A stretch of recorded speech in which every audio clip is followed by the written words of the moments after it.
حضرت علی نے فرمایا، کسی پہ تب تک بھروسہ نہ کرو جب تک اسے اپنے لیے غصے میں نہ دیکھ لو۔ جو تمہاری خاموشی سے تمہاری تکلیف کا اندازہ نہ کر سکے، اس کے سامنے زبان سے اظہار کرنا صرف لفظوں کو ضائع کرنا ہے۔ تنہا انسان کو کبھی تنہا نہ سمجھنا، کیونکہ جو تنہا ہوتا ہے اس کے سب سے قریب اللہ ہوتا ہے۔ اللہ تعالیٰ تمہارے لیے 3 باتیں پسند نہیں کرتا: بلا وجہ کی گپ شپ، فضول خرچی اور لوگوں سے مانگنا۔ جو نماز عشاء کے بعد سورہ ملک پڑھتا ہے، اللہ اسے قبر کی سختی، موت کی تلخی اور جہنم کی گرمی سے محفوظ رکھتا ہے۔ دوست کے ساتھ اس نمک کی طرح رہو جو کھانے میں دکھائی نہیں دیتا، لیکن اگر نہ ہو تو اس کی کمی بہت محسوس ہوتی ہے۔ 3 چیزیں انسان کو اللہ سے دور کرتی ہیں: اپنے عمل کو زیادہ سمجھنا، اپنے گناہوں کو بھول جانا اور اپنے آپ کو سب سے بہتر سمجھنا۔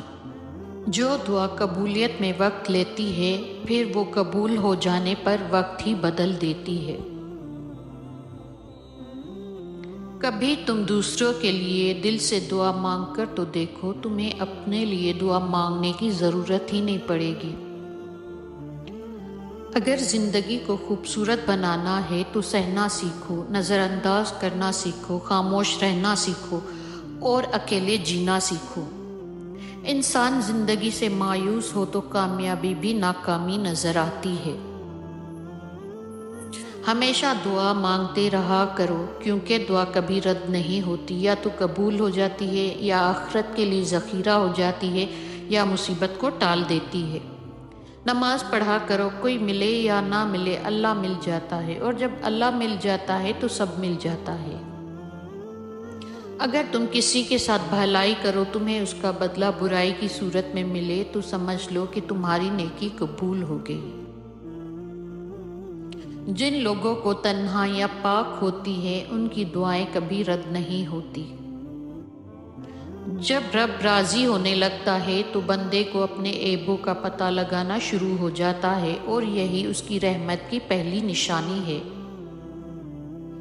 وہ جگہ چھوڑ دو جہاں تمہارے احساس اور تمہارے الفاظ کی قدر نہ ہو، چاہے وہ پھر کسی کا دل ہو یا گھر۔